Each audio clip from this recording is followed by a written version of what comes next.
Ang Prosperity Bowl ay higit pa sa isang simpleng pag-aayos ng mga bagay at sangkap, ito ay isang malalim na simbolo ng pag-asa, kasaganaan, at ang pangako ng pinansyal na kaunlaran. Nag-ugat sa mga siglong lumang tradisyon at ipinasa sa mga henerasyon, ang Prosperity Bowl ay isang testamento sa walang hanggang paniniwala na maaari nating hubugin ang ating mga tadhana at makaakit ng yaman sa ating buhay. Upang simulan ang paglikha ng iyong Prosperity Bowl, magtipon ng isang hanay ng mga materyales at simbolikong bagay na may kahalagahan para sa pag-akit ng kayamanan at kasaganaan sa iyong buhay. Bowl o vessel, pumili ng mangkok na gawa sa matibay at tunay na materyales gaya ng ceramic o salamin. Iwasan ang mga plastik na sisidlan, dahil ang mga likas na materyales ay madalas na itinuturing na mas mapalad. Ang pagpili ng material ng iyong mangkok ay mahalaga, dahil sinasagisag nito ang pundasyon ng iyong mga intensyon. Bigas, gumamit ng hilaw, mas mainam na puting bigas bilang pundasyon ng iyong Prosperity Bowl. Ang bigas ay sumisimbolo ng kasaganaan at yaman sa maraming kultura. Pera, isama ang parehong mga barya at papel na pera sa iyong Prosperity Bowl.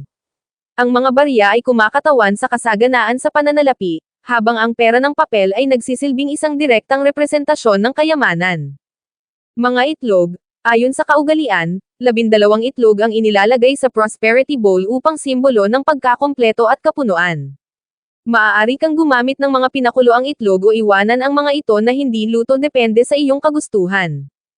Mga gemstone, ang ilang mga gemstones ay pinaniniwalaan na may mga ari-arian na nauugnay sa kayamanan at kasaganaan. Ang citrine, halimbawa, ay nauugnay sa tagumpay sa pananalapi. Isama ang mga gemstones na sumasalamin sa iyo o may kahalagahan sa iyong kultura.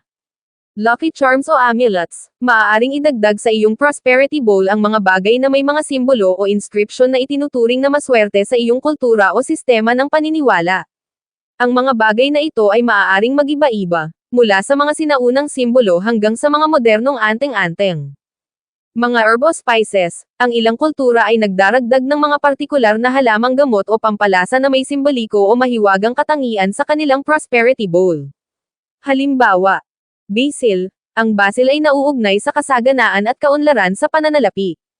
Thyme, ang thyme ay maaaring sumagisag sa tagumpay at paglago ng pananalapi.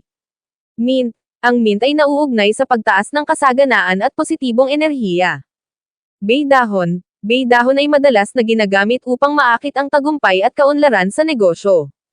Mga kandila, ang mga nakasinding kandila ay sumisimbolo sa pag-iilaw ng iyong pinansyal na landas at ang atraksyon ng positibong enerhiya. Isaalang-alang ang paglalagay ng maliit na kandila sa gitna ng iyong Prosperity Bowl. Ang Prosperity Bowl ay isang makapangyarihang ritual na gumagamit ng sinaunang karunungan upang maakit ang kasaganaan sa pananalapi at kasaganaan sa iyong buhay. Nakatali man sa isang partikular na pagdiriwang ng bagong taon, tulad ng bagong taon ng Tsino o ng pangkalahatang bagong taon, ipinapaalala nito sa iyo ang iyong kakayahang ipakita ang iyong mga layunin sa pananalapi. Sa pamamagitan ng maingat na pagpili ng mga materyales, pagsasagawa ng makabuluhang mga ritual, at paglalagay nito ng may pag-iisip, ang iyong Prosperity Bowl ay nagiging isang sisidlan para sa iyong mga pinansyal na adhikain. Habang tinatapos mo ang ritual, gawin ito ng may pasasalamat. Alam na ang lakas na iyong ipinuhunan ay patuloy na sasalubong sa iyong pinansyal na paglalakbay. Naway maging inspirasyon at bigyan ka ng iyong Prosperity Bowl ng kapangyarihan upang makamit ang iyong mga pangarap sa pananalapi, anuman ang pagdiriwang ng bagong taon na pinili mong i-connecta ito.